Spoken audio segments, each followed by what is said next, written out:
বাংলাদেশের মানুষ যখন ঢাকা চিনত না তখন নোয়াখালী মানুষ আমেরিকা নিয়ে ভাবে।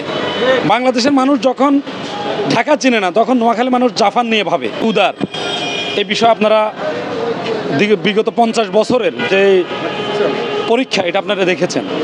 বিগত দিনে নোয়াখালী মানুষ বাংলাদেশের কোন জায়গায় উৎপাদনের জন্য পদচিহ্ন রাখে নাই।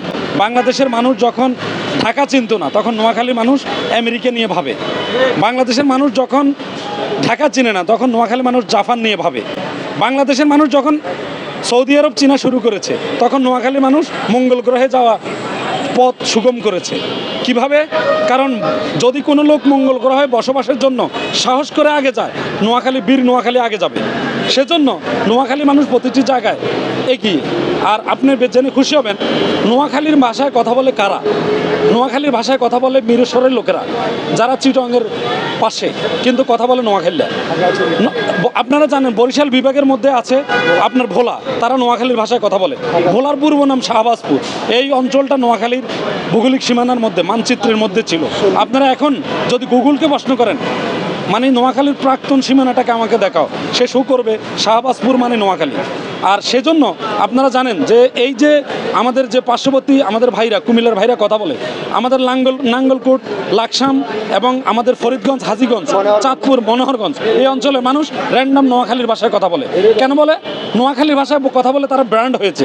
আমাদের হারুন ক্যাসেঞ্জার নোয়াখালীর ভাষা দিয়ে আজকে বাংলাদেশে একজন আঞ্চলিক শিল্পী, এভাবে সারা বাংলাদেশে পরিচিত যে তার নোয়াখালী ভাষা দিয়ে সে এগিয়ে গিয়েছেন। সেজন্য আমরা মনে করছি আমরা নোয়াখালী মানুষ নোয়াখালীকে যতটা চিনেছি, ওই আমাদের যাদের কথা বলেছেন তারা তার থেকে বেশি চিনেছে। এখন আমি আপনাদেরকে বলতে চাই, 10টা বিভাগ হোক, কিন্তু বীর নোয়াখালী বিভাগ হবে। কেন হবে? সরকার বিভাগ করতে গিয়ে শুধু বিভাগীয় কমিশনার নিয়োগ দিবে আর বাকি কাজ নোয়াখালীরা করবে। এটাই নোয়াখালীবাসীর অতীতের নোয়াখালী দেশ পুনর্গঠনের যেই সাহসী ভূমিকা, বাংলাদেশের উন্নয়ন উৎপাদনে যে ভূমিকা। আজকে দেখেন আবুল কোম্পানি নোয়াখালী নয়, সারা বাংলাদেশে একটা ব্র্যান্ড। চট্টগ্রামে যায়, চট্টগ্রামের মানুষ বলবে ব্যবসা যদি শিখতে হয় আবুল্লাহ কোম্পানি তুমি শিখেন। আবুল কোম্পানি বাংলাদেশের, আবুল খায়ের বাংলাদেশের একটা ব্র্যান্ড।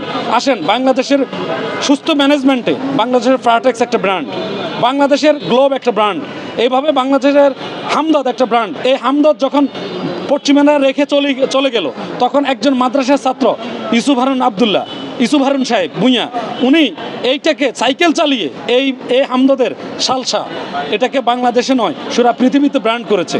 এই নোয়াখালীর মানুষের নোয়াখালীর মেসিদের দ্বারাই সম্ভব। কারণ নোয়াখালীর ম্যান অফ নোয়াখালী আছে মেসি। এই মেসিরা, আপনি বলেন যে পার্শ্ববর্তী কুমিল্লা, এর থেকে যদি বড় জাদুঘর কিছুকে আনে দেন আমাদের সাথে, নোয়াখালীর মানুষ ম্যাচিং নিতে পারবে। তবে নোয়াখালীর মানুষ ভদ্রের সাথে ভদ্র, অভদ্রের থেকে দূরে। এই জন্য আমরা চাই আমাদের নোয়াখালী স্বতন্ত্র একটা বিভাগ হোক। আর এই নোয়াখালী বিভাগের পথে আমাদের কোনো অন্তরায় আছে বলে আমি মনে করছি না।